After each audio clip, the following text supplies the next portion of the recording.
Welcome back to my channel.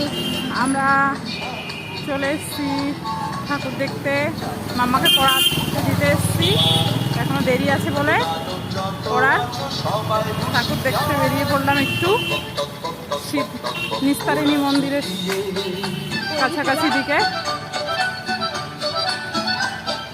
তো তোমরা সবাই দেখো কেমন লাগছে।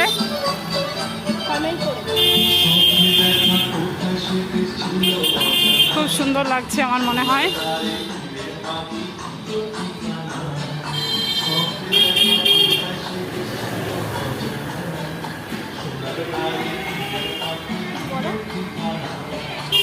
আর একটু গেলেই নিস্তারিণী মায়ের মন্দির, দেখি কতটা যেতে পারি। তোমরা চাইলে আসতে পারো। রাস্তাঘাট হালকা পাতলা, ভিড় বললেই মানে নেই।